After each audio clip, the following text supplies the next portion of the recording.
Bonjour Monsieur Dieudonné. Alors, je n'ai pas besoin de vous présenter, je crois que tout le monde vous connaît.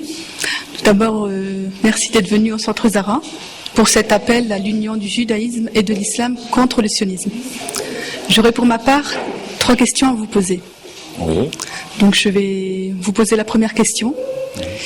Alors, comment allez-vous avec tout ce que vous avez subi récemment, tout cet acharnement contre vous?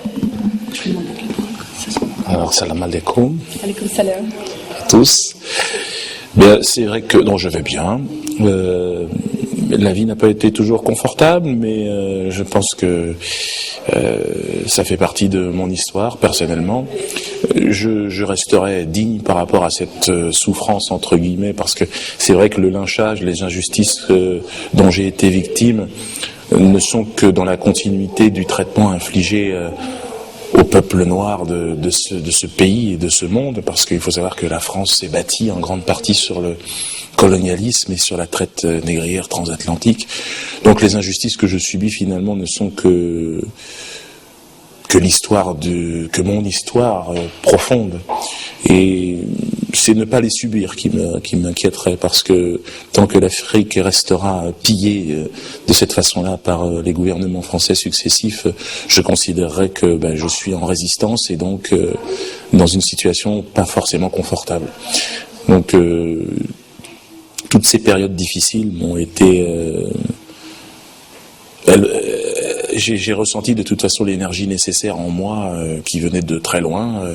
Alors chacun en fonction de ses croyances et de ses points de vue, de son histoire encore, a la possibilité d'avoir des repères. Moi j'ai cette forêt africaine en Afrique centrale, ce petit peuple des forêts, les pygmées qui ont 100 000 ans. Et lorsque je vais au Cameroun, que je les regarde vivre, je me dis, tiens, c'est magnifique de vivre en telle harmonie avec le monde et avec la nature. Et donc, je retrouve beaucoup de force aussi dans ces voyages. Merci.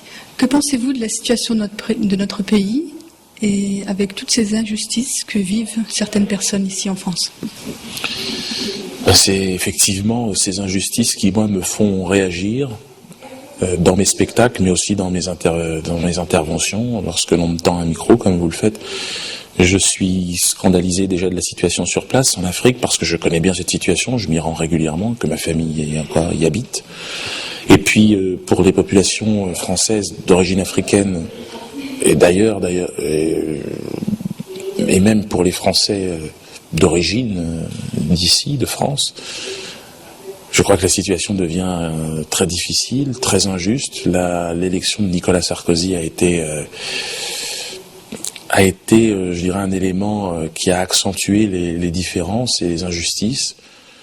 Et je pense qu'il existe quand même dans toute cette population de personnes qui sont au fond du panier des injustices comme ça et de la souffrance.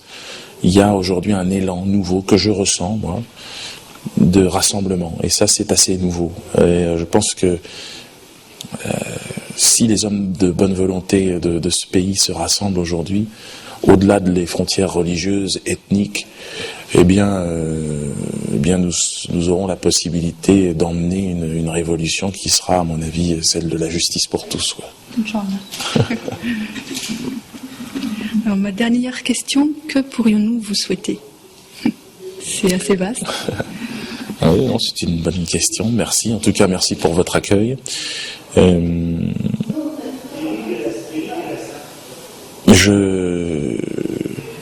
La santé, une bonne santé qui continue à me porter, au moins.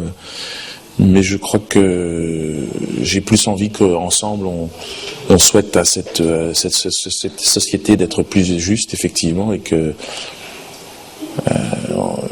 s'il y avait quelque chose à me souhaiter, c'est que de mon vivant, je puisse voir ce pourquoi je me bats, en fait. L'aboutissement, même si je doute de voir l'égalité un jour. Alors souhaiter peut-être que mes enfants le voient, ça va, voilà. J'avais pas prévu de vous poser cette question, mais je vais vous la poser quand même. Que pensez-vous de cet appel que nous avons fait pour l'union du judaïsme et de l'islam contre le sionisme?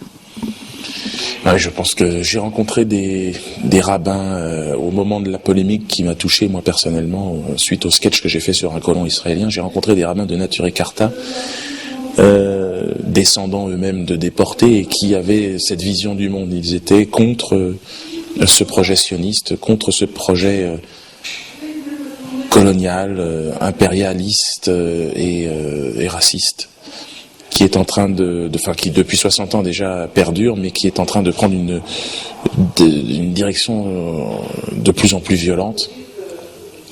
Et tout comme nous avons combattu l'apartheid, bien évidemment, il faut que, encore une fois, les hommes de bonne volonté de cette planète, juifs, musulmans, chrétiens, réussissent à s'unir, quoi, pour contre ce projet qui n'est pas viable, je pense, parce qu'il est basé sur l'injustice, sur le crime et la déportation d'hommes et de femmes, et que, encore une fois, au-delà de toute religion, au-delà de toute culture, je crois qu'il y a une sensibilité qui doit toucher l'aborigène, l'Indien d'Amérique, l'Arabe, le Noir, l'Européen, voilà, on est là pour vivre sur cette planète un certain temps. Et ce peuple palestinien, aujourd'hui, on lui retire ce droit. Et donc, nous ne serons pas en paix tant que nous n'aurons pas tout fait pour faire en sorte que ce peuple vive dans la paix. Voilà, c'est ce que je pense. Je vous remercie, Monsieur Dieudonné. Merci. Et puis merci pour cet accueil et puis un magnifique endroit que vous avez fait ici, Oui. Zahra. Donc, le centre Zahra, on était très étonnés de découvrir cette ferme entièrement retapée, et on s'y sent bien. Il y a une sorte de calme qui plane sur l'endroit. C'est très plaisant.